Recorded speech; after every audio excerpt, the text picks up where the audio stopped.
Welcome. Can you hear me? Am I on? We seem to be having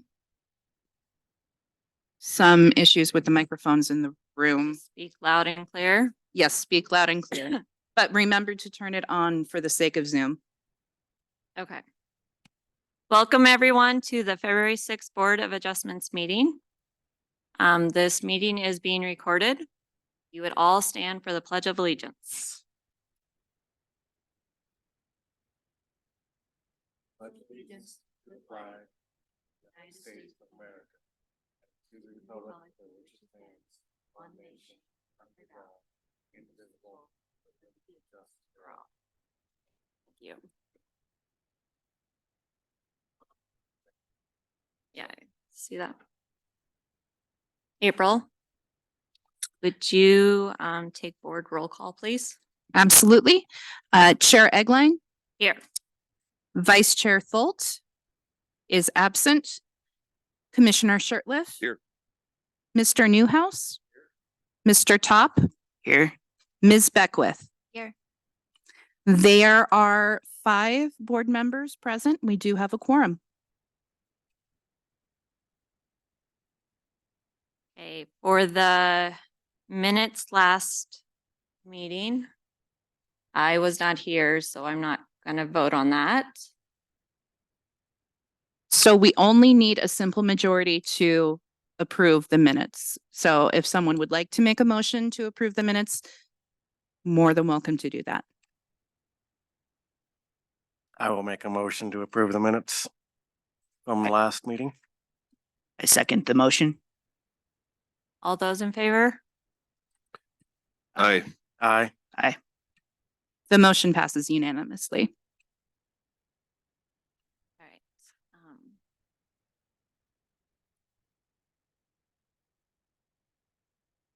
Okay, I think I saw the applicant walk in the room. So, okay, I'm going to call for a motion for Mike to take over the chair on this, and I am not going to vote. Or whatever the fancy term is that I can't think of right now.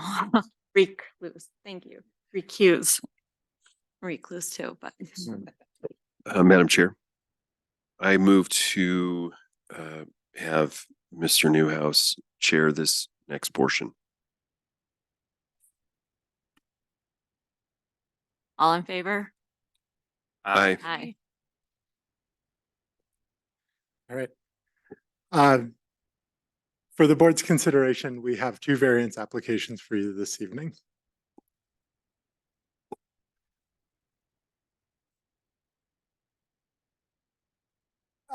Pursuant to section 11-5-5C of City Code, to approve a requested variance for a new building or portion thereof, the Board of Adjustment shall consider the following standards. That the variance will not create a significant risk to the public health, safety, or general welfare. The variance will not significantly reduce or impair the peaceful use of existing property or improvements in the vicinity of the zoning district in which it is located, and that strict compliance with provisions of this title would create unnecessary hardship or difficulty. In evaluating the standards above, the Board of Adjustment may consider the following factors. Special conditions and circumstances that are unique to the applicant's site, including size, topography, or shape. The height, location, or dimensions of existing structures located on the site or in the vicinity. Whether there is a prevalence of nonconformities in the vicinity of the site that are similar to the requested variance. The subsequent imposition of zoning restrictions creating nonconforming lots or parcels. Whether a literal interpretation of the provisions of this title would deprive the property owner of rights commonly enjoyed by other properties similarly situated. The extent to which the hardship or difficulty results from the actions of the applicant, and whether granting the variance requested will confer an unreasonable special privilege to the subject property. Section 11-5-5F of Helena City Code states the following. The Board of Adjustment may impose conditions to minimize the impacts that the variance may have on public health, safety, or general welfare. Any approval that includes conditions is subject to the terms of the conditions. These may include, but are not limited to, a time period in which the proposed structure shall be completed, or any other necessary conditions to mitigate adverse effects. It is the recommendation of the city attorney's office that city staff does not make a recommendation to approve or deny. Montana law states the board has the authority to consider upon appeal in specific cases such variance from the terms of the ordinance as will not be contrary to the public interest where, owing to special conditions, a literal enforcement of the provisions of the ordinance will result in unnecessary hardship, and so that the spirit of the ordinance shall be observed and substantial justice done. On a motion to approve or deny a variance, if the Board of Adjustment approves the requested variances, the following conditions are recommended: that a building permit be obtained within 1 year. Item 1 tonight, 1830 Bishop Carroll Drive.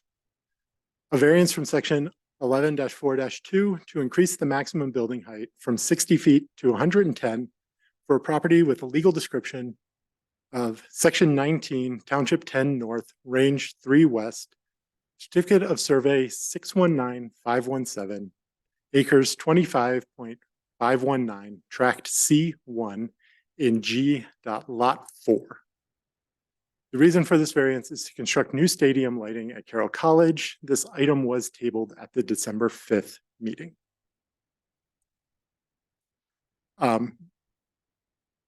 Recapping what was presented at that meeting, here is the zoning map showing the location of the stadium on a parcel on the northern portion of the Carroll College campus. It is zoned PLI. There is R3 and R2 adjacent to the west across Benton Avenue, with CLM and MI to the north and east. The PLI for the campus extends all the way south to Linda. History of permitting action. The stadium was constructed between 1997 and 2002. A permit for turf and light upgrades was applied for in 2011 and was ultimately canceled. Here is the site plan showing the location of the 7 proposed lights around the stadium. Here is the plat showing this portion of the Carroll College campus. These are the site photos that were taken last November, hence the no snow. This is looking from the stadium area back towards the campus. This is from on top of the hill looking down towards the stadium. This is looking at the chapel. This is taken from this building looking towards the campus, showing the relative height compared to other structures within the downtown area of Helena. Pictures taken from the surrounding neighborhoods.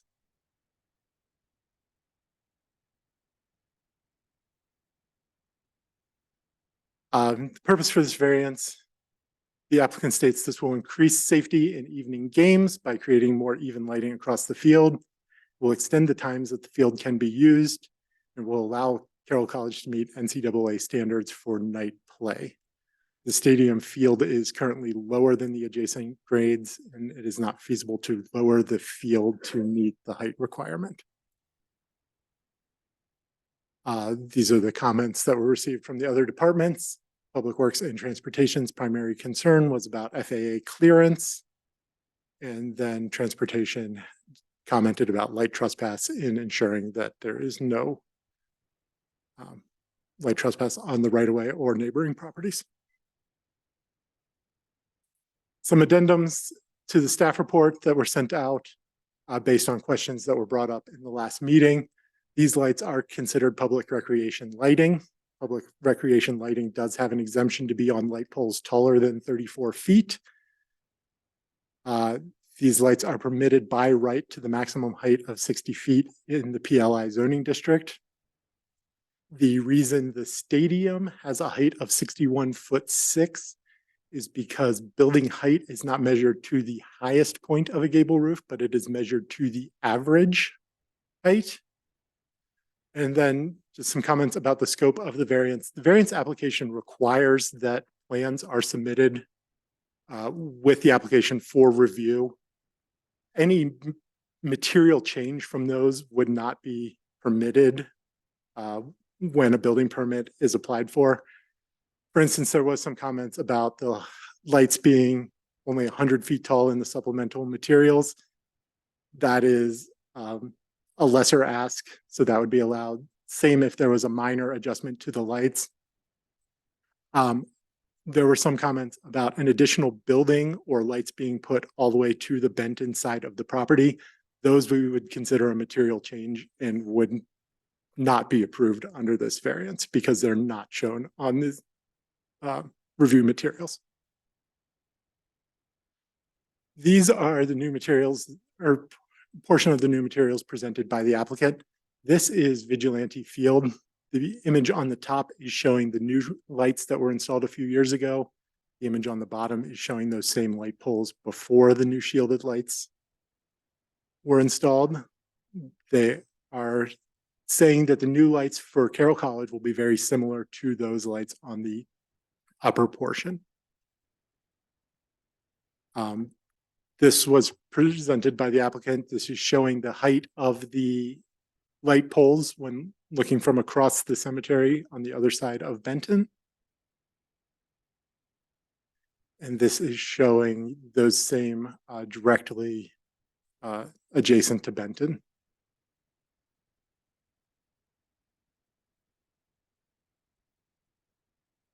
This was submitted showing the relative height of the light poles compared to the other buildings with regards to the topography on the site.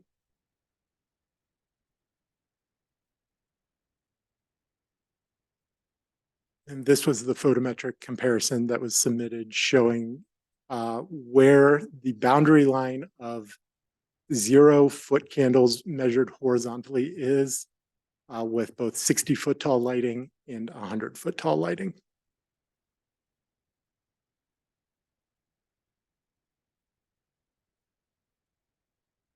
Prior to the meeting in December, there were 41 comments against and 12 in support received. For tonight's meeting, an additional 13 public comments were received. 12 were against. 1 was a new commenter. The rest were previous commenters. And there was 1 comment in support. They were a new commenter. Questions for city staff at this time? Thank you, Kyle, for that presentation. Does the board have any additional questions for city staff?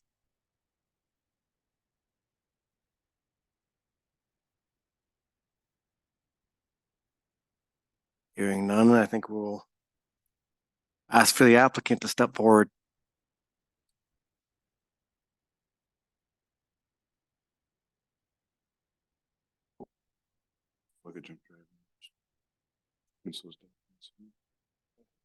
I put the 2 you sent here. Right, I have all of what we jumped right in if I pull those up. There. Here, I think it's. Okay. I have them all. There seemed to be one missing in there, Kyle. And There was a section, there were 2 sections. There was one from Mhm. Benton that was not just shown. Is that also here somewhere? yes, that's. It wasn't just presented. That's why I want to make sure that. It's up there. I'll be sure to speak up so everybody can hear. There was a section that got missed somewhere. That one, yes, that one was not shown a minute ago, so I wanted to make sure that that was up there as well. Okay, we'll just run it from there.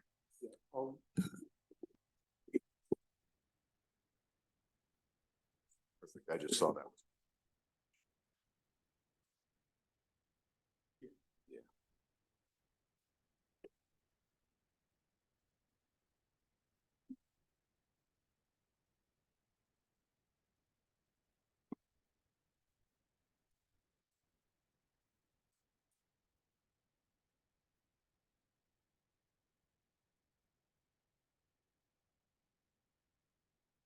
Thank you, board members and community people who are showing up to this. I will speak loudly so everybody can hear, and I just want to follow through some of these items and be clear here that what we're doing, I do hope you will see, is a better result for the whole community than if we were to do what is permitted. And to be extra clear here, we are not talking about whether or not lights are allowed. By right, they are allowed to be installed at 60 foot. It's just there are some larger impacts to the community if we go with shorter lights. So that's the emphasis of what I want to tell about here. Allowing these lights will not create an increased risk to the public health or safety, whether they're 100 foot or 60. So that I think is a bit of a non-issue here. Either pole height would be constructed to the same design criteria that takes in full consideration of public health, safety, and welfare. Either design will accomplish that. Installing these variants recalled 100-foot tall lights will actually reduce light spread and reduce lighting output versus constructing the zoning allowed 60-foot tall lights, thus negating the overall impact to everyone. And you can see that example here. On the left is how far light will hit the ground at 60-foot tall lights, because we aim them shallower, more horizontally. When you aim them more horizontally, they have to be about 30% more powerful to create the same lighting level on the football field.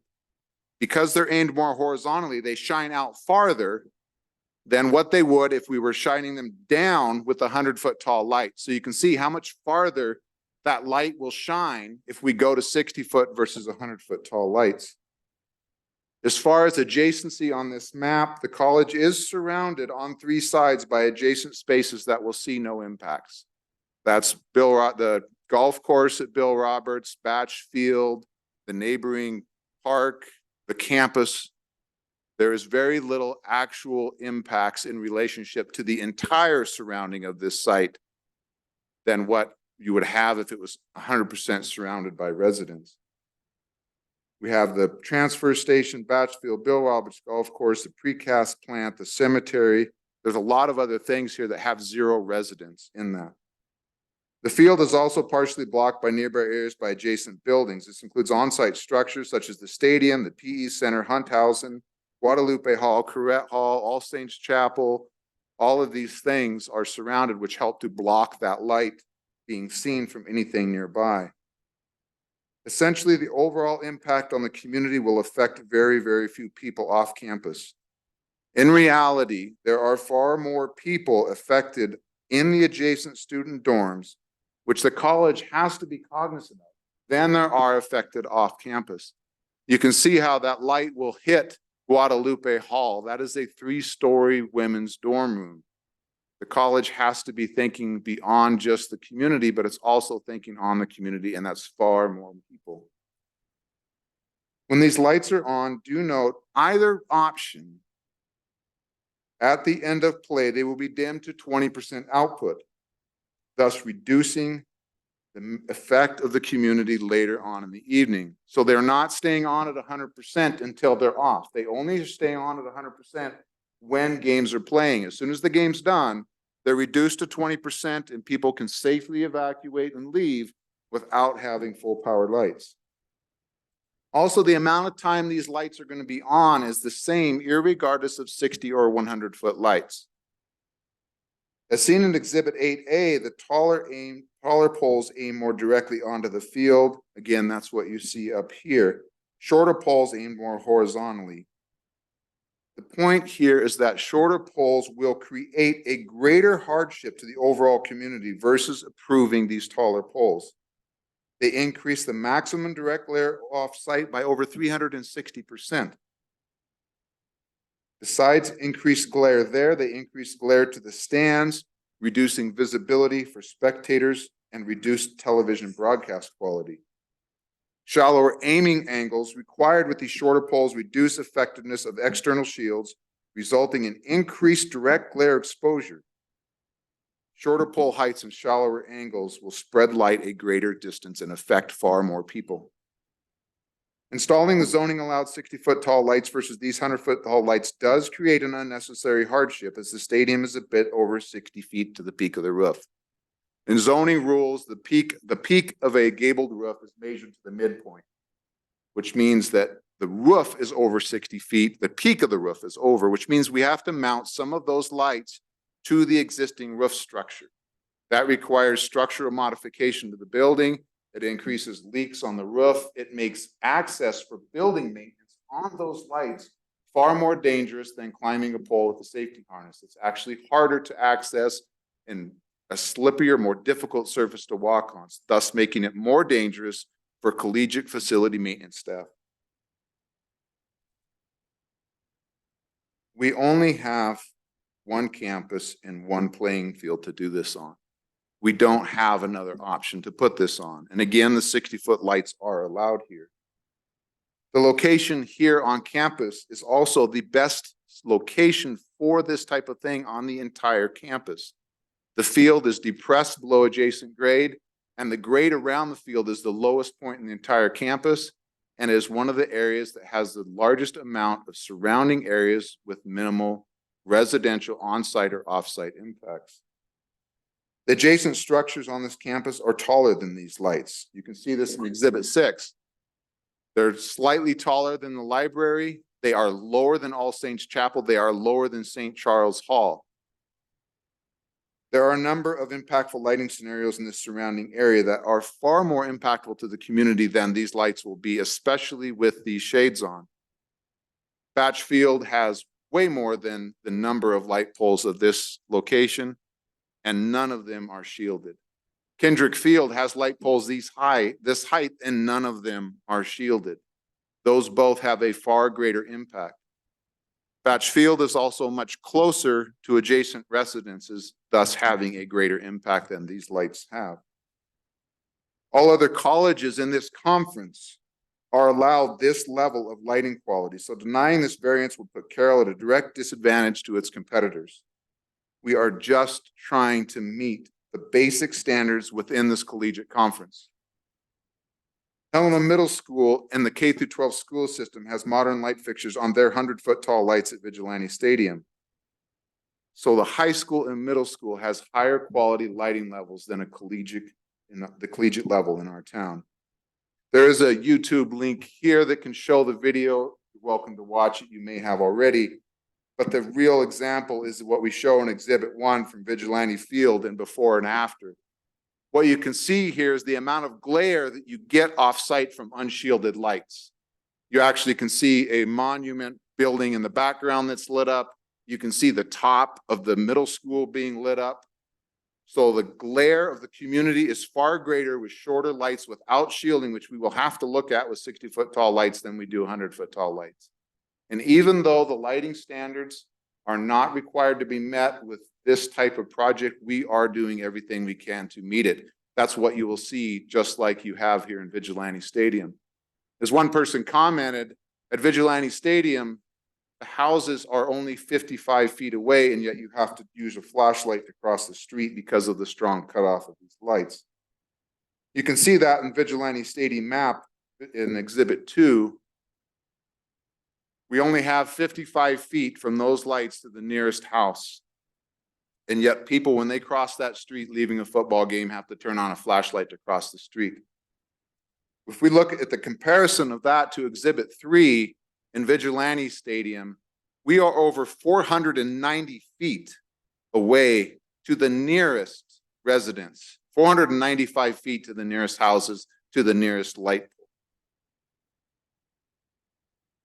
One thing to consider with that, and the reason I bring this up, is that is 9 times the distance of Vigilante Stadium, and light diminishes to a factor squared, which means 9 times 9 is 81. So the power, the level of light that reaches Benton Avenue is actually 81 times less powerful than what you see across the street from Vigilante Stadium.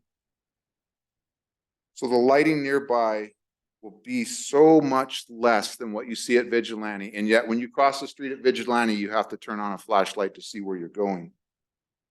If we look at a perspective here in Exhibit 4 across the cemetery, these arrow points that are very hard to see here, that's the height of the light poles as viewed from residences across the cemetery.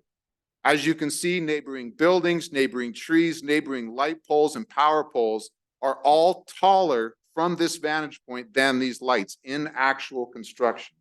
This is drawn to the actual height that you will see with the 100-foot tall poles. all of those poles are below the height of the power lines. They are not a greater impact than what currently exists out there now. If you look at Exhibit 5, the view across Benton Avenue, yes, they are impactful, but they are lower than the adjacent trees, and they are height-wise in relationship to adjacent buildings right next to Benton Avenue. If you look at Exhibit 7 on Nelson Stadium with camps in Section 2, currently the campus uses 30-foot tall diesel-powered unshielded lights adjacent to Benton Avenue. Those will go away in this project because the lights at Nelson Stadium will be used for campus practice. Lights that are closer and shorter have the same visual impact as taller lights that are farther away in perspective. And you can see that perspective line, the house on the left-hand side. If you were to walk outside that house and stand there, your view in the surrounding skyline from your house is not going to appear any taller because the new lights are so much farther away than the current practice lights. Those current practice lights go away when we do this project. I hope that some of this shows the campus genuinely cares about the community, and we're trying to do what is best for everybody to minimize their impacts. We are using the greatest current technology, the greatest amount of light shielding, and the reason we're asking for the taller light poles is to aim light only where it's needed and to minimize to the greatest extent possible the impact that these lights would have to anybody outside of this campus or on campus. I do have Chris Lewis available online to answer any questions. He is our lighting specialist for stadiums, so I'd be happy to have him answer any questions. Otherwise, I would like to give up the chair to Charlie, who will talk a little bit about when these lights would be on and how long would they be on, and a couple other things about the campus. Thank you very much for your time. I really genuinely appreciate it. Thank you, Mr. Eglin. Chris, if you are online, please raise your hand so I can allow you to talk if you have anything to add.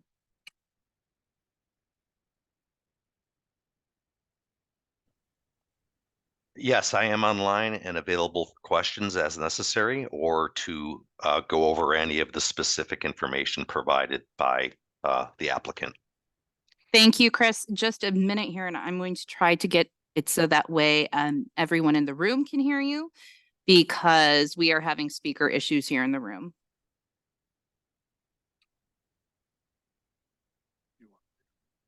Go ahead. Thank you for the opportunity to speak this evening. At the December 5th meeting, there were some questions about what does the usage of lights mean for the stadium and how frequently. When we proposed this project was proposed to enhance Carroll College's use, both for practice, competition, and intramural programming. But we know that there will be a benefit to our community because there will be other uses allowed on the field that we have not been able to do in the past in trying to maintain the level of the playing surface. So we've done an estimate of the types of events that will take place on this field in 24-25. We're still conversing with organizations of who will use the field and how they will use it. But this is a projected list right here of those events. Many of the events will still be Carroll College events. Of the 31 events, there are approximately 9 events that are outside. And of those outside events, 6 of them will use lights, 3 of our internal events.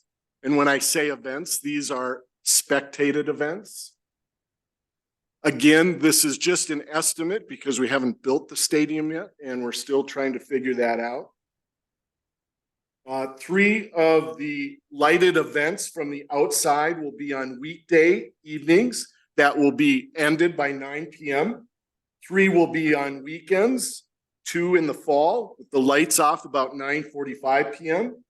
and 1 in the summer with the lights off at about 10:30 p.m. But please consider sunset is at 9:30 at that time. I don't have an estimate a diagram for the next year, but we're estimating a growth of about 41 events. 18 of those events being outside of Carroll. Carroll's uses will be mainly for practice. We need to enhance our ability to accommodate our students around their class schedules before classes begin and after classes end. We anticipate not practicing on the field after 9 p.m. and we wouldn't get on the field before 6 a.m. These practices will take place in September, October, November, March, and April. We would anticipate next fall 2 soccer games being under the lights and 1 football game. We would like to enhance our intramural programming for 6 weeks in the fall, and that would mean 1 night a week, flag football and soccer on the field. This slide actually shows the estimate of light usage. Again, the light usage can be seen that it's really in the months of September, October, November, March, April, and a couple hours in June and July. There are 4,151 dark hours in a year. We estimate that we are going to use the field under the lights 153 hours. That's 3.7% of dark hours. And let's further delineate dark hours. Actually, astronomical twilight is where the average observer would say, I can see the stars. And that on average occurs 1 hour and 45 minutes after sunset, and it ends 1 hour and 45 minutes prior to sunrise. So if we're really looking at how the lights are going to affect the real dark hours, 65% of these hours are within 1 hour of sunrise or sunset. 30% are within 2 hours of sunrise or sunset. Really not toying much with the astronomical twilight quality. 5% extend beyond 2 hours and are within a 2.5 to 3 hour window. Ironically, 44 hours of lights were used this past fall adjacent to Benton Avenue. As Jason referred to, they were powered by diesel-powered portable lights. In 2022, it was 48 hours of lights. Not one time did I hear a complaint or a concern about the lights, about the motors running, or about the diesel fumes. And that was starting lights at 6 a.m. A second thing I would like to share is that the engineering and the design work has all been done for the 100-foot lights. We have a timeline where we're trying to get this started as soon as winter breaks, snow melts, and we want to break ground. We want to be able to use this field both for our students and our community in this fall. If we have to go back to design with our architects and our engineers, the project will be delayed and we won't meet the timeline and won't be able to use the field as intended. In addition, enhanced design work and architectural planning will add significant costs to this. So appreciate your time, and if you have questions. Are there any additional questions for Charlie from the board? Just a couple of quick comments. There was a question about the FAA application. I have been in correspondence with the FAA and Morrison Merrily who put that together. And FAA has not completed all of the work yet. They have some other things yet to do. It's in process, but it's not completed. They have a 35-day review period that they're still working on. It was submitted back in October. It was not anticipated to take near this long, and it was approved in 2011. So that's just a piece of information on the side for you guys. The other thing to keep in mind here is that 60-foot tall lights create a more irregular light on the field and increase glare to the players, making for a more dangerous scenario for all of the players. We're not just talking football, it's soccer and anybody else that might use that field. So we are trying to look at the safety of all of the students that are there, as well as the impact to others. Otherwise, I'm available for questions or any other items. Thank you. Thank you, Mr. Eglin. At this time, we're going to prepare for public comment. Given the large group in the room, we're going to limit comment to 2 minutes each.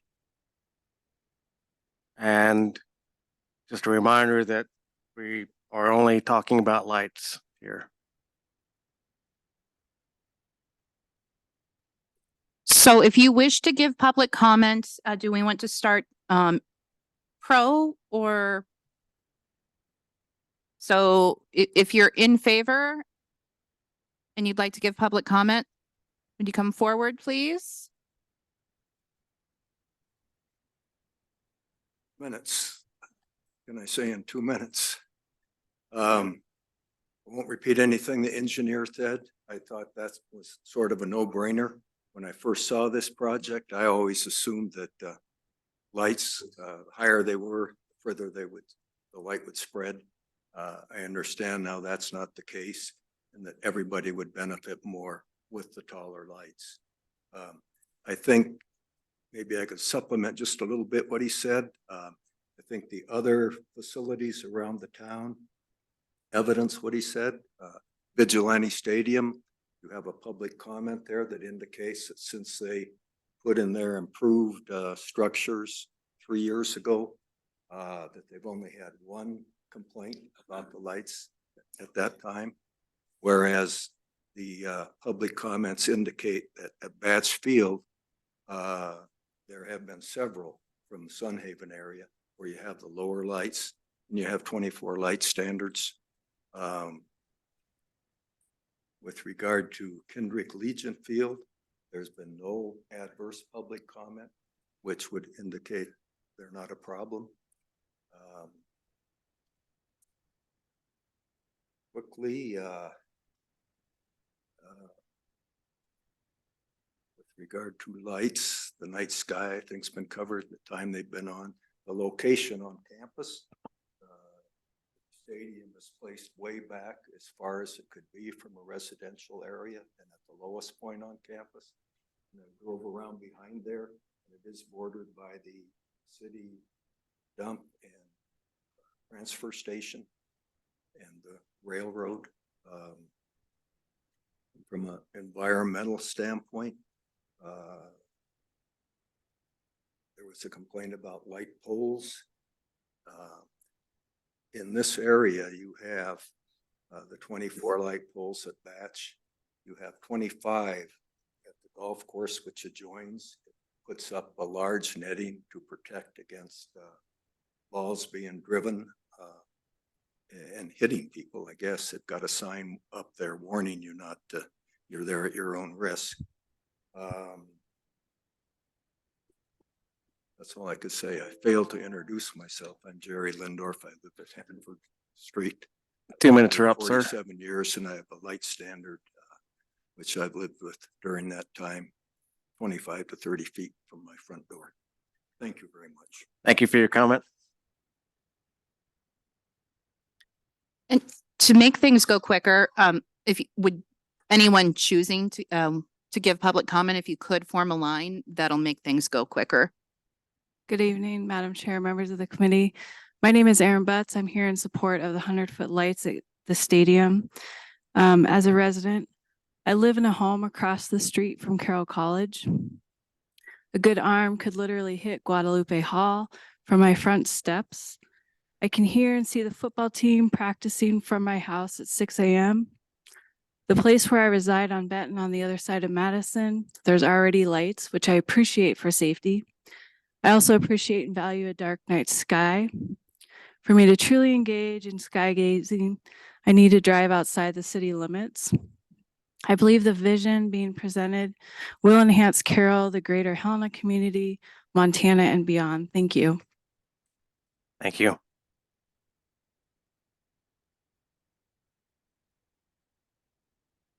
I'm the owner of a residence at 1600 North Benton, directly across the street from Guadalupe Hall.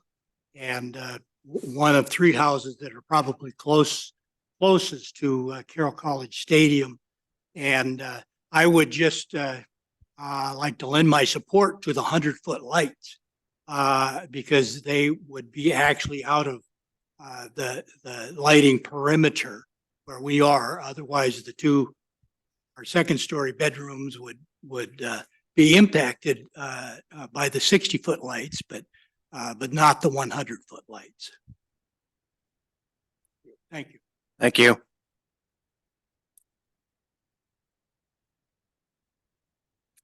Members of the, excuse me, Board of Adjustments. Hi, I'm speaking in support. My name is Phil Perini. I live at 1221 LeGrand Cannon Boulevard. And I've lived there for almost lived in Helena for almost 50 years. From where we live, we have a direct line of sight to Nelson Stadium and all the many and varied things and uses that surround Nelson Stadium.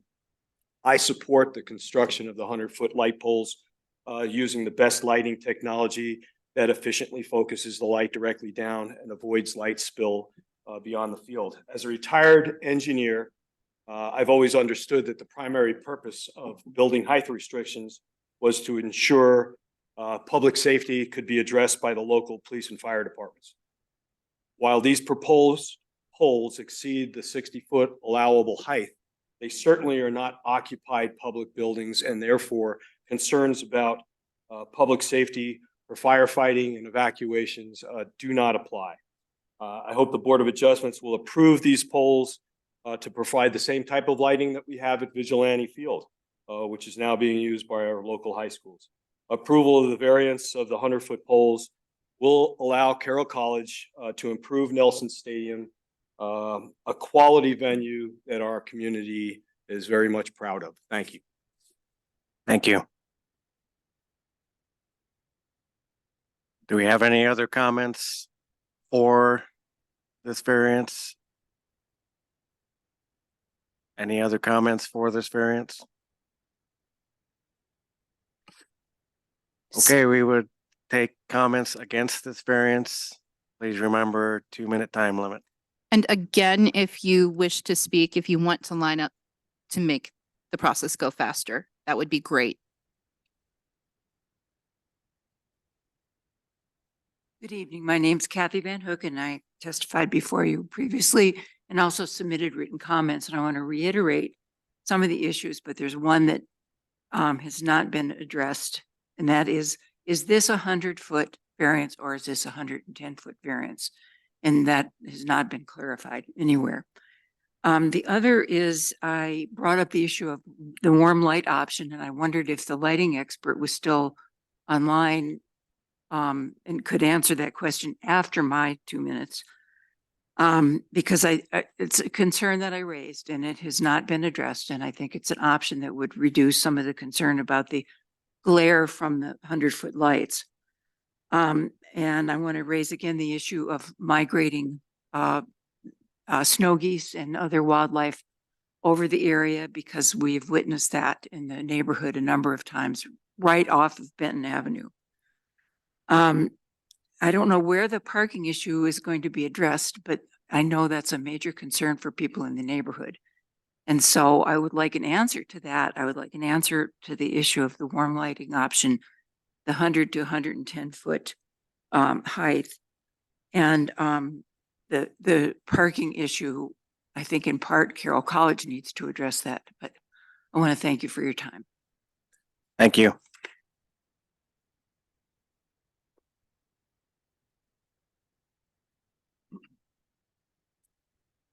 Good evening. My name is David Kurd.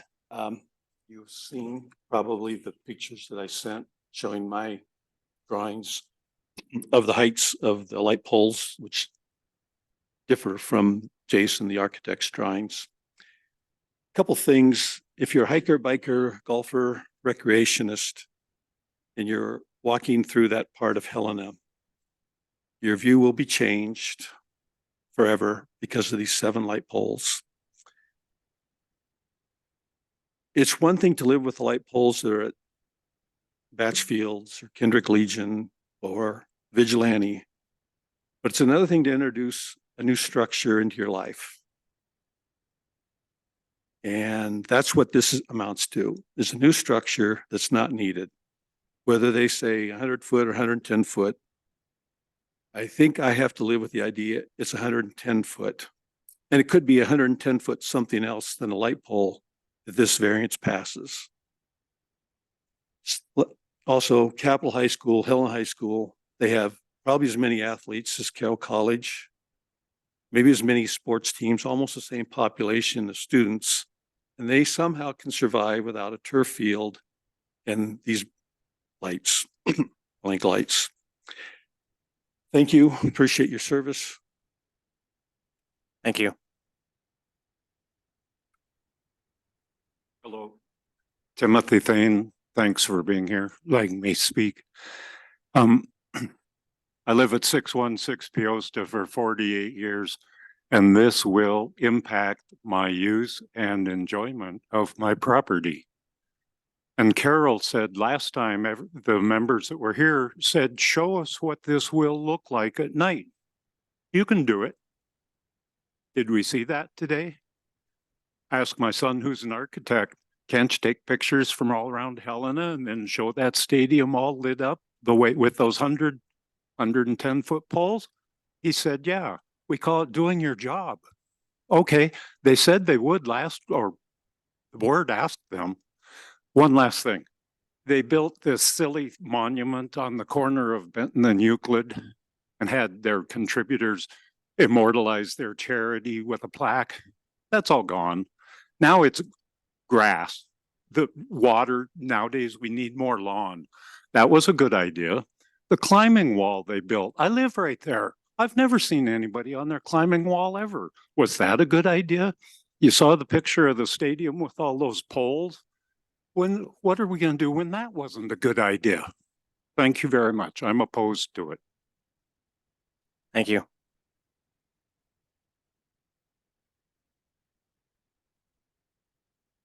Good evening. My name is John Podolinsky. I live at 602 Piosta Avenue. Lived there approximately 35 years. I'm opposed to light pollution, so favor of vote that would go against this particular variance. I wish there was another alternative to the lights, though. I don't know if putting flashlights on helmets would help or something like that. But yeah, I certainly understand the safety of players and so forth. But it'd be nice if there was another option to this particular issue. Thanks for your time. Thank you.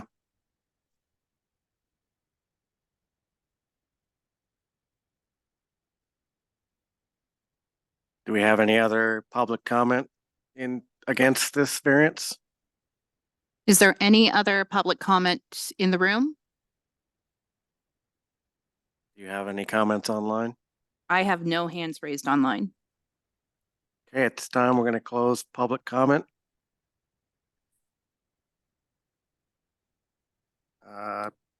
We'll move on to board discussion.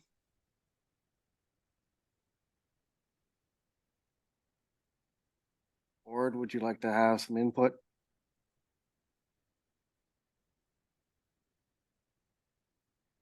I'd just like to clarify they are 100-foot tall lights. And also that this is not the only thing we're asking about is for taller lights.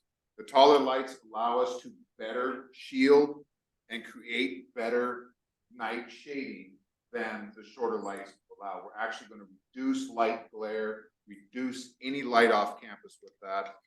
So we are not talking about parking. We are not talking about turf. We are not asking you as a Board of Adjustments to vote on anything other than the height of the light poles. Thank you. Open for any other questions. Thank you.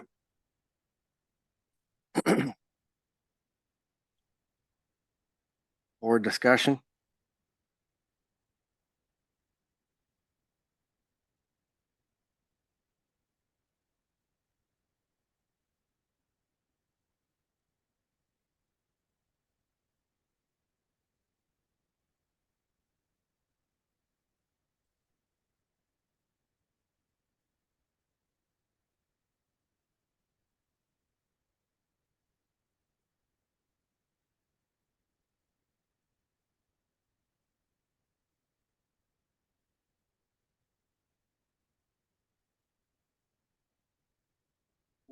I did not address that because we are not asking you to vote on color temperature of the lights. We're only asking you to vote on the height of the poles. That's all the variance is about.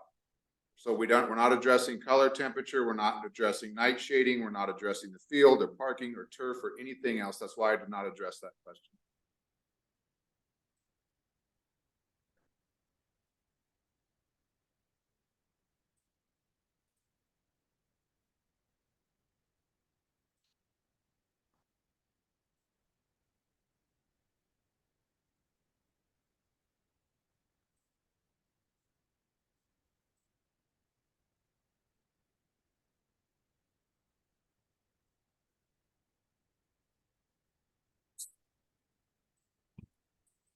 So board member Top, if I could remind you to turn on your mic even when without the speakers, that's the only way anyone on Zoom is hearing us. And I would ask if someone has a blue Subaru parked in the north lot, you need to move it because it's blocking another vehicle. Yeah, online, I did not hear the board members speaking at all. That's what I thought, Chris. So I will have Mr. Top repeat his comment.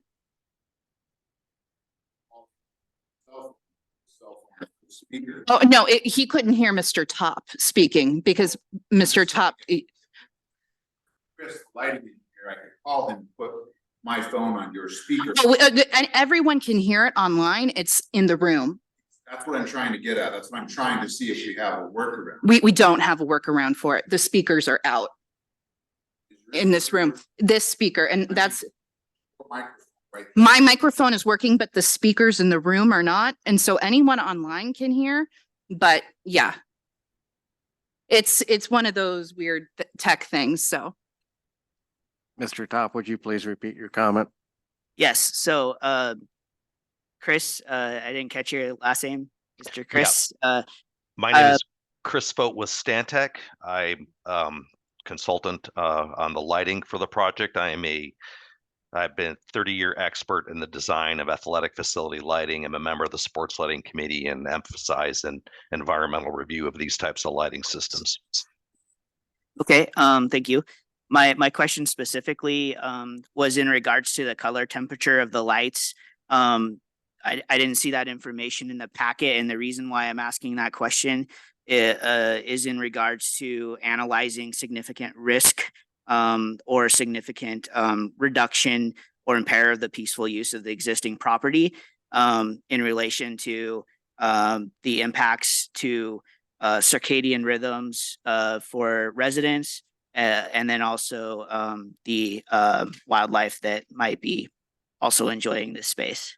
You bet, I can address that directly. In regards to like previous AMA studies on circadian rhythms, those analysis are all based on people that are subjected to the lighting over long periods of times, like shift workers, working in facilities. And these lights, there are no studies that reflect any impact in such short duration use lighting of this manner. And specifically when you're also speaking about the color temperature for athletic facilities is based on safety and visibility, obviously for the users and players of the facility. When you talk about the outdoor lighting systems that are on all night that affect circadian rhythm possibilities and those issues, when you're talking about street lights or parking lot lights that are on all night, you will see those lighting systems dip in color temperature down to 3000 K or even 2700 K in color temperature. But for sports facilities, because of the nature of the visual acuity and their short use, those color temperatures are in the range of a minimum of 4500 K up to 5700 K.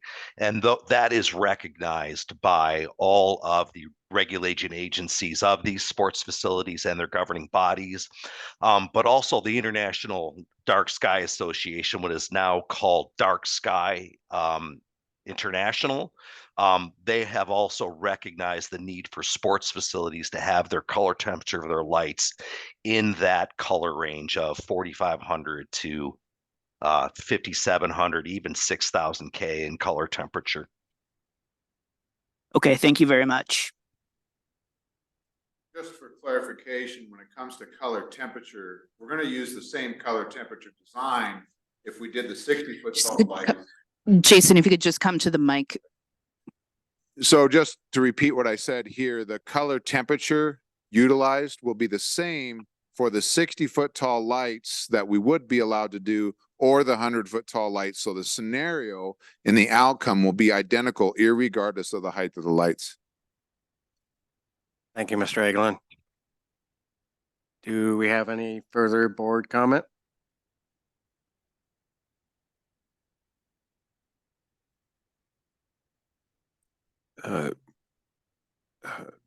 Mr. Interim Chair, I've got a question for the engineer. If that's okay to. Please proceed. If so, during the presentation, it was said 9 days of use. It sounds like, or 9 evenings of use according to the Carroll College numbers. Do you know about the average time frame that those lights would be on? How late into the night? Or Mr. Charlie, yeah, athletic director. So it depends on the time of the year. Yeah. There are 2 events currently scheduled, anticipated. None of this is scheduled, anticipated Sure. for June. And that would be approximately 10 to 10:15 to let the crowd disperse. Sunset on that time of the year is 9:27. So we're talking again during that time period of where it still is twilight and it hasn't gone to that astronomical darkness yet.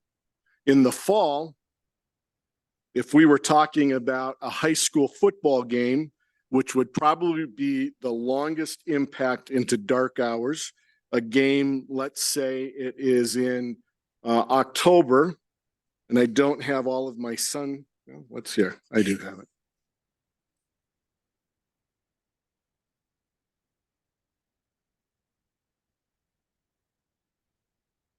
So there's a high school football game on Thursday, October 17th. The sun will set at 6:15. Kickoff is at 7 p.m. A football game is usually 2 hours and 15 minutes to 2 hours and 20 minutes.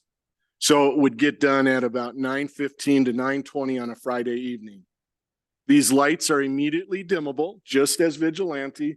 They can be dimmed from game competition to a lighter, much dimmer amount so that our crowd can leave safely. And there would be no anticipation of those to be on much later than 9:45 on a Friday night. Now, again, 3.7% of dark hours are when we're anticipating using these lights. These are not a parking lot at the Lundy Center. They're not lights on the top of the cement plant north of Carroll's campus.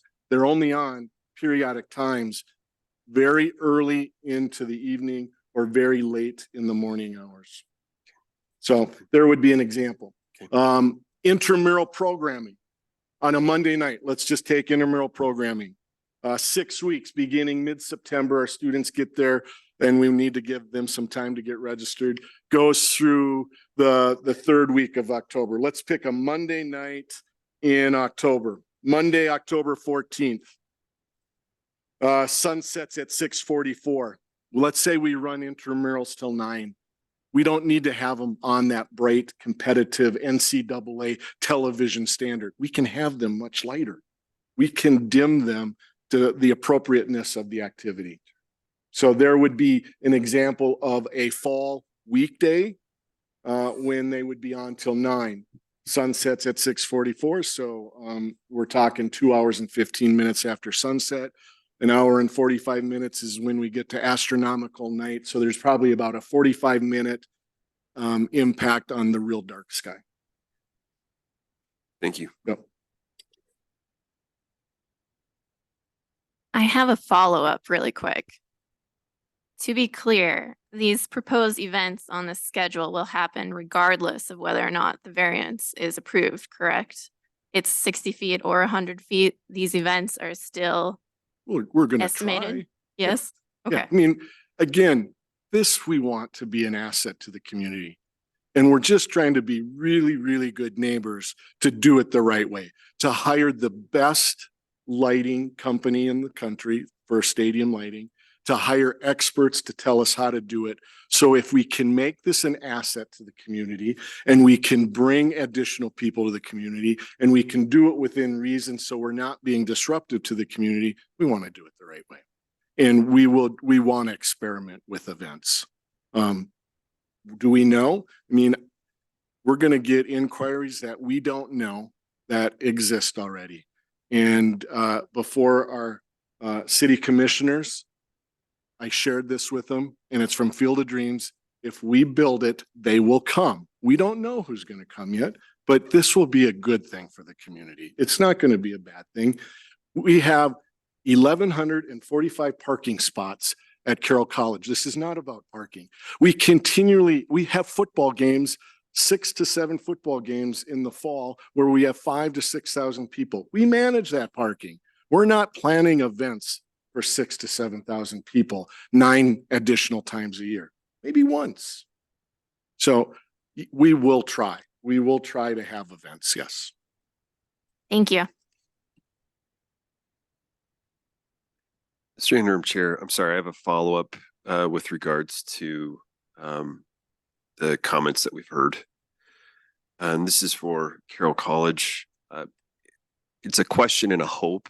If this variance is approved, is there an openness to work with neighbors if adjustments need to be made? Now, if there needs to be changes, is Carroll College open to having discussions with the neighbors across the street, across Benton, with regards to the lights dimming in hours? Absolutely. We've been here 114 years. We want to be here another 114 years. We want that community around Carroll to prosper and continue to be one of the better places in Helena to live. And Carroll adds to the vibrancy. We do not want it to be a pain in people's lives, and we will listen. We will work with people, and we will be open to feedback.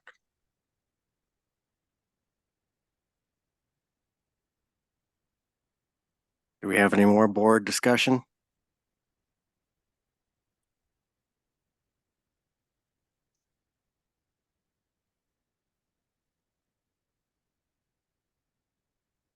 I would entertain motion of some kind.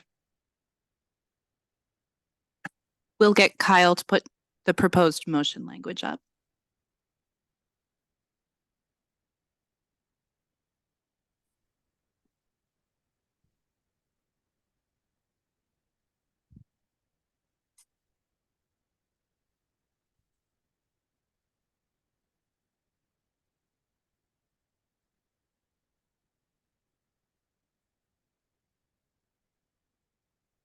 I've got one question. Go ahead. The motion language has it stated at 110 feet. Is that a typo on our end? That is not a typo. The initial application read 110 feet. It was legally noticed the first time as 110 feet. Because this was a tabled item in a continuation, I did not change the legal ad with regards to that. The board has the power to change that variance height as they see fit, but it was left that way because it was a tabled item. Got a follow-up. Is the height that the potential motion will be on, will that be on 110 feet? Or is it, as the applicant stated earlier, 100 feet? Or am I? That is misinterpreting? up to the board. Like I said, the initial ask was for 110 feet, and so that's what the legal ad was run as. That's the only reason it still says 110. If it was a new item, being presented, I would have changed it to 100 based on the supplemental material, but yeah. So our audio system person is able to fix the speakers remotely. So if we could pause for a minute so I can stop the Zoom and then restart the Zoom, and then we'll do the motion. Does that sound okay to the board? Please proceed with the fix. We'll take a Okay. brief break.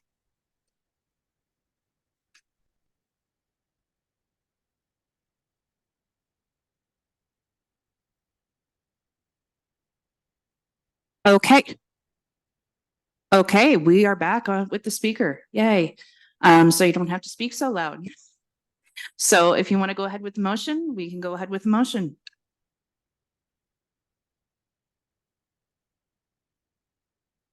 I would entertain a motion of some type for or against this variance. We still have it. So just make sure you're speaking into the mic, Mike. I would entertain a motion either for or against this variance.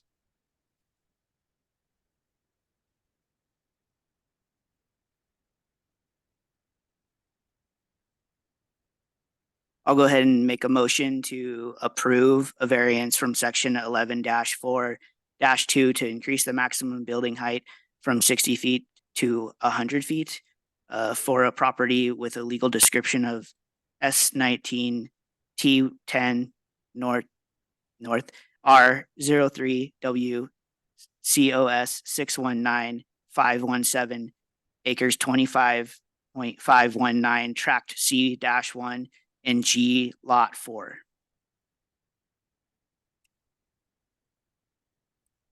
Do I hear a second to that motion? Just a moment, Mr. Top, would you like to add the condition of the building permit, the suggested condition? In addition, I'd like to add the condition that the building permit would be obtained within 1 year. Thank you, April. Do I hear a second to that motion? I'll second. April, would you please take a roll call vote? Absolutely. Commissioner Shirtliff, Aye. Mr. Newhouse, Aye.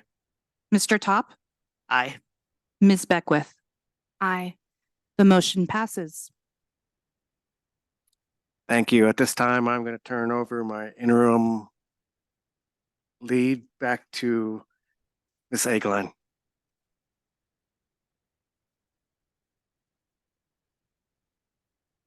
Kyle, if you would present the next application, please. That's for We'll wait just a second. No. Most people aren't leaving, so.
Item 2 for your consideration tonight, 630 North Last Chance Gulch.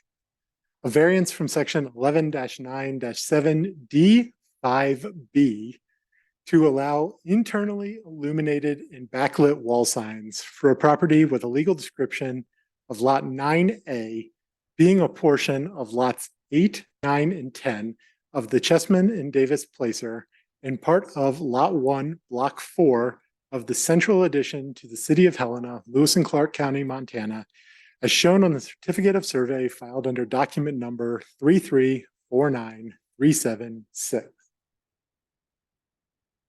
The reason for this variance is to allow internally illuminated and backlit signs in the downtown zoning district.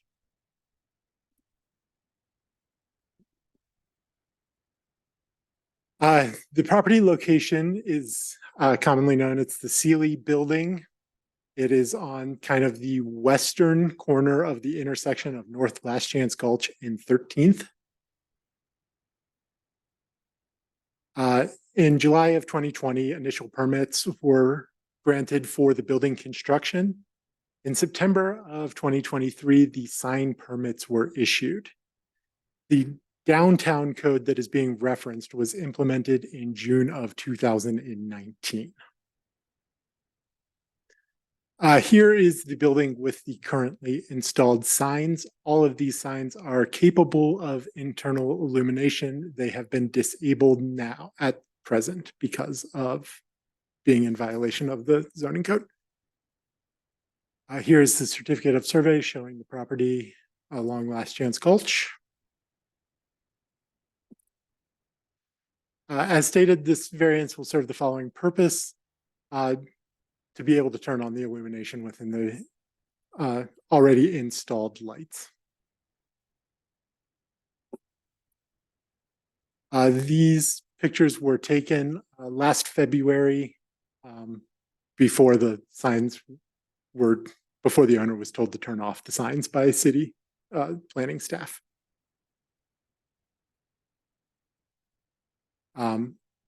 Illuminated in the downtown, there are numerous signs that are internally illuminated. They predate this change and implementation of the downtown zoning code. For instance, the SoFi building, Starbucks, Big Sky Cycles, Point S. Like I said, there's numerous: Domino's, T-Mobile, the Man Store, Wells Fargo, US Bank.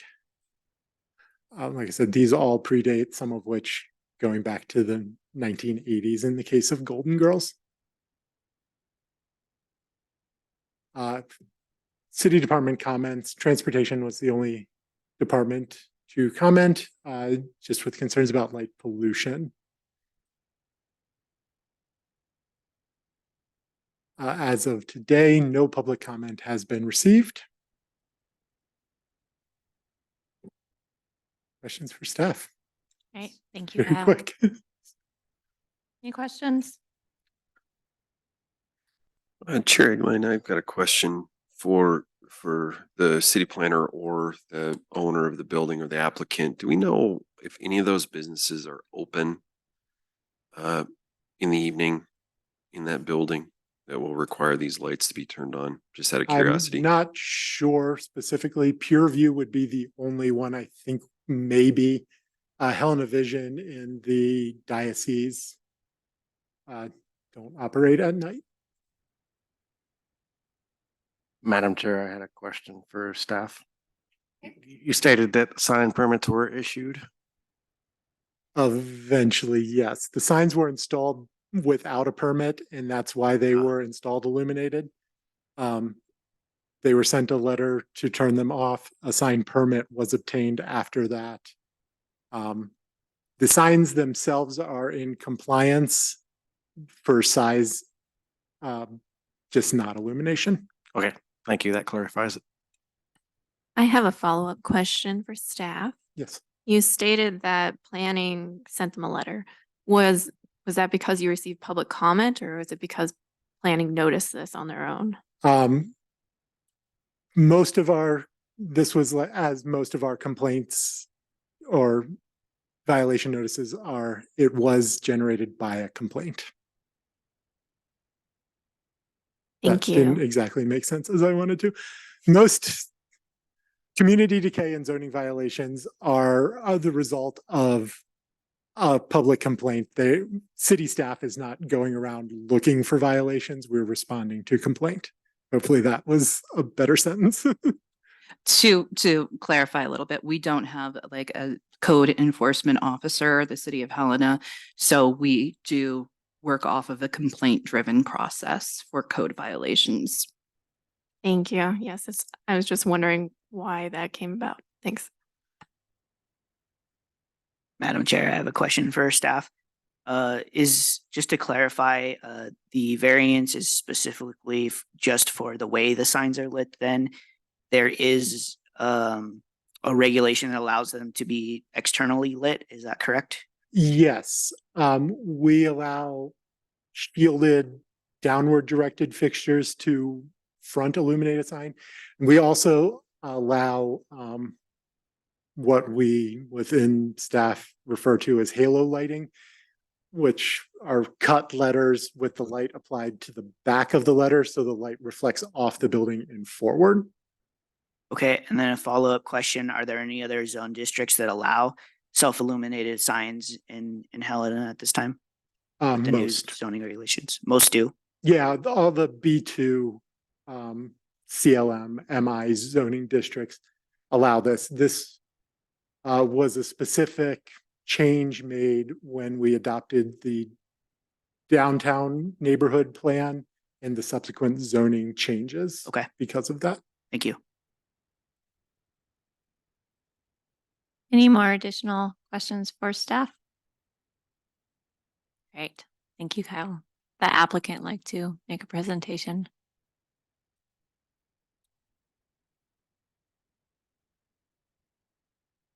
Yes, Madam Chair and fellow board members. My name is Jacob Augenstein. I work with Slate Architecture. We were the designers of the Sealy building, and we did not design the signs per se. We were helping the applicant to get the permitting and do the variance on behalf of the users. So there may be some questions that I can't answer, and there may be some that I can't, but we're here as a representative for the applicant. We did put together some information that we had sent to the board. I think you guys have that. I'm not sure how to pull that up, Kyle.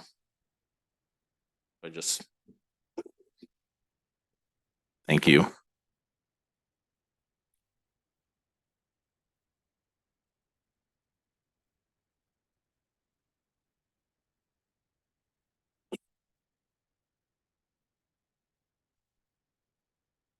Or yeah, this piece. So some of this you will have seen from Kyle.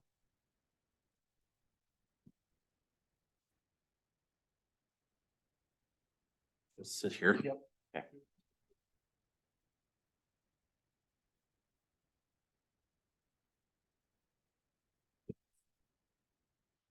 Thank you for your patience. There was one question really quickly that was asked if the businesses are operated after hours or during the night, and yes, all of them actually are. Specifically, Core Wellness and Helena Vision, at least in the wintertime, they open early and they're open until 5:30, so well after night is down. Some of our comments,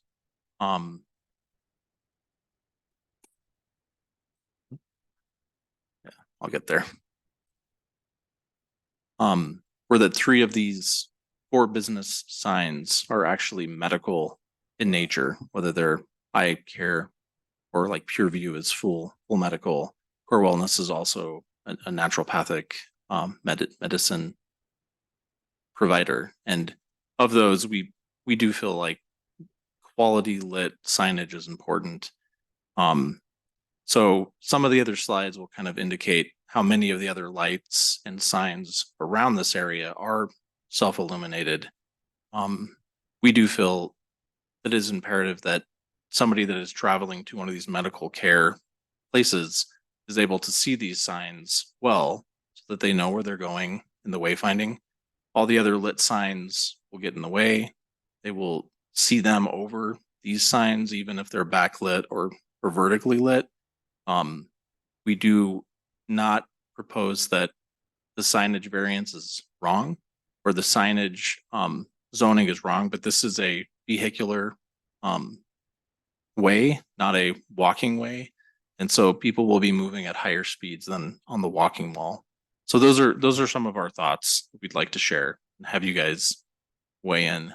This is a map of kind of where those self-illuminated signs are located. I might have got a few more than Kyle did, but we have pictures of those in here as well too. And so as one would be driving down Last Chance Gulch, they would be seeing many signs that are self-illuminated, and that's important that people are able to get here.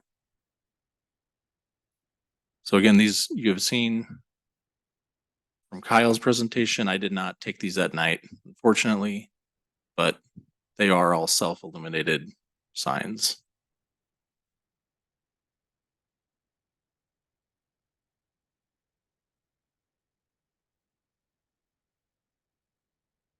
And so the question is are there other nonconformities? And yes, and we understand that they were grandfathered in from this clause, but we do feel like this is an imperative vision for people to be able to see this, and it's worth you guys considering. So that is really where we're at this point. We'd like you guys to consider this, and hope you will. And if you have any questions, I'm here. Thank you, Jacob. Does the board have any questions for the applicant?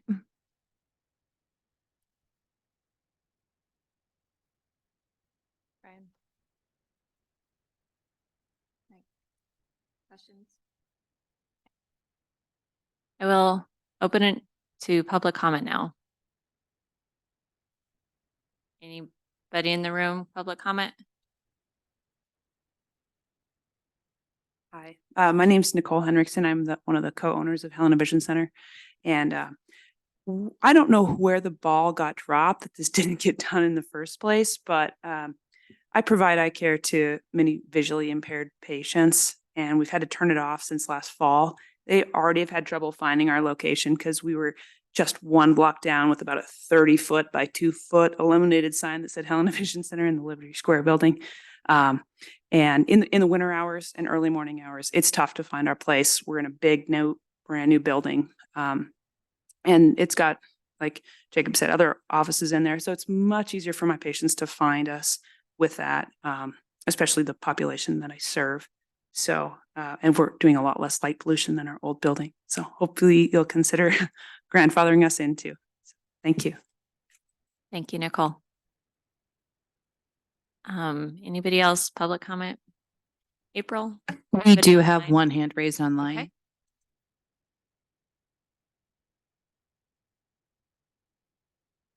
Go ahead, Justin. Yeah, this is Justin Mergles, CEO of Peerview Health Center. I was just calling in. Sorry, I have a basketball game tonight. Like Nicole said, we open our doors at 7 a.m. for dental, medical, behavioral health, case management, and everything through Peerview Health Center. The lighting in the winter helps a ton, as well as for not only our clients, but our staff walking out in the late hours during the winter hours as well. So I hope you consider grandfathering us in. Thank you for your comment. Is there any other public comments? I'm not seeing any, so I will We open it. do have Oh, one more we have hand one raised more? online. Okay, Yes. go ahead. Go ahead, Jeff. Yes, this is Jeff Rausch. I am the owner and medical director of Core Wellness, one of the businesses in the building and signs in question. I would concur with Dr. Hendrickson and also Mr. Mergel. We also open our doors for public service at sometimes between 7:30 and 8 a.m. This time of year, obviously, I get here well before that. It's very dark. Same with the other two comments with regards to when patients are leaving. We'll often see patients until 5:30 or 6 o'clock. Our listed hours are from 8 to 5, but we'll often get patients who leave, after that. And I would hope that you would support this variance. Thank you. Thank you for your comment. If anyone else online wishes to comment, please raise your hand now before we move on. And we have another hand. Go ahead, Dan.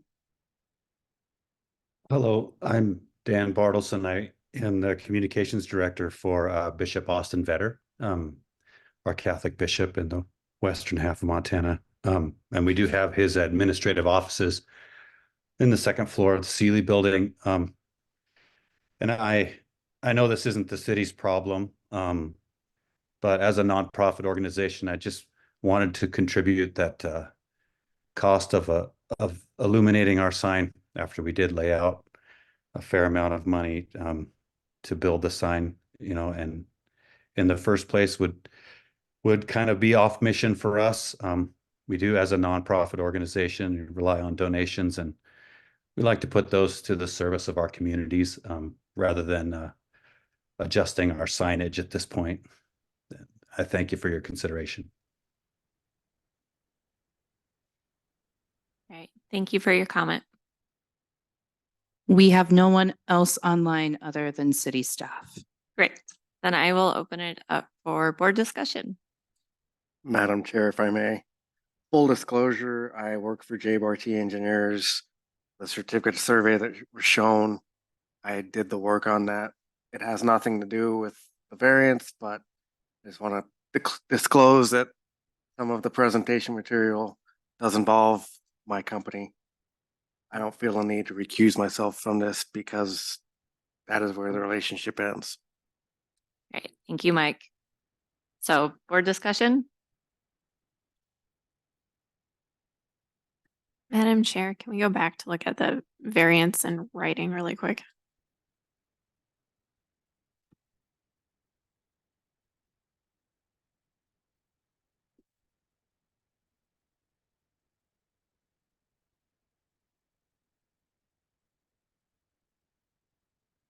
So the variance as written, this includes all current existing signs at this property, correct? Not necessarily future signs that might happen.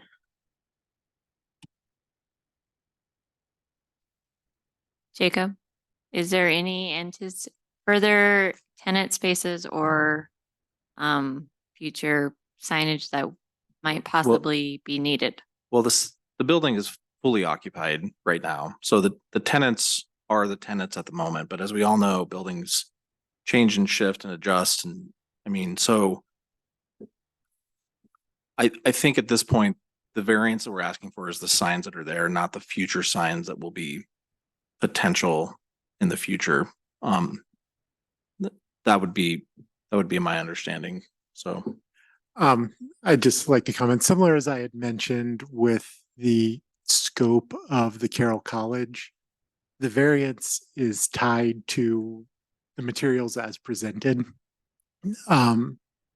Any removal and reinstallation of a sign, as these are not signs that can be refaced because they're cut letters. Any new sign would be a new sign permit, and we would treat it as such, and it would be required to go through this process again. So just getting, if this variance was approved, they would not necessarily then be grandfathered in for forevermore, correct? No, replacement of the sign would be treated similar to tearing down and rebuilding of a garage.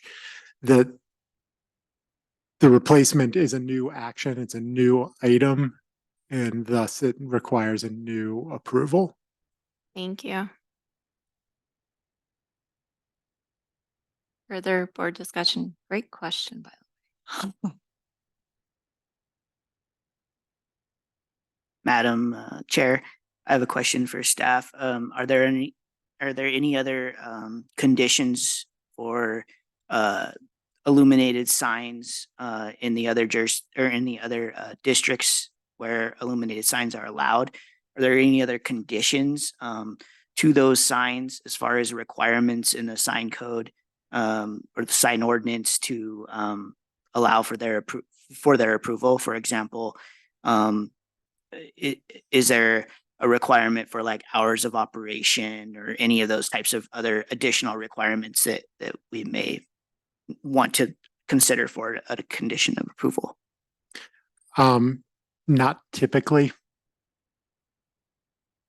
Not even in regards to like light levels or anything. Yeah, so light trespass is treated similar to any other light, but not necessarily hours of operation things. I will say our sign code is in the process of being completely rewritten at the moment, so it will all change. But no, typically internally illuminated signs are not really restricted in B2.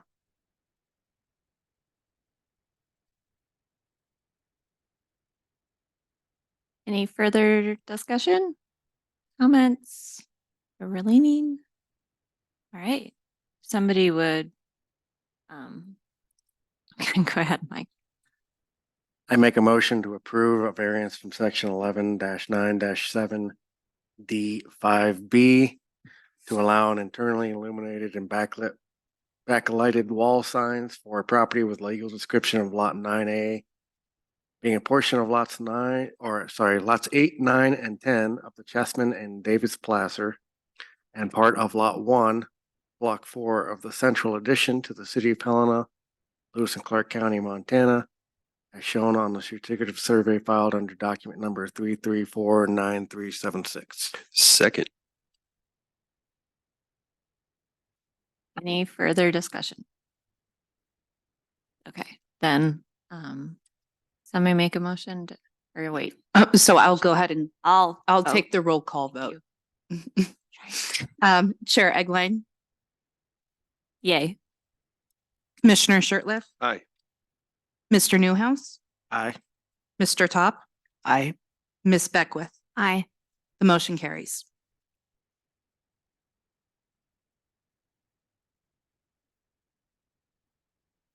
Right, great. We are done with our items. Now I'm going to ask for general public comment. Just make sure that we have it out there. Bye. There are no hands raised online. Is there any general public comment from anyone in the room? All right. Our next board meeting, did I hear March 5th? That is correct. That is the next scheduled meeting. Kyle, how many applications do we have? I believe 4. Okay, for board members, is there anybody that knows that they are going to be absent? I will be absent March 5th. Yes. Right, still have a quorum. I do not think there's any that would require Tim's recusal. They're all just owner applications with the exception of one. Okay. But I don't know of any Dick Anderson involvement at this time. That's right. Still have Tim. Okay. All right, thank you. Somebody make a motion to adjourn. I will make a motion to adjourn this meeting. Second. All in favor? Aye. Aye. Aye. Aye. Thank you all.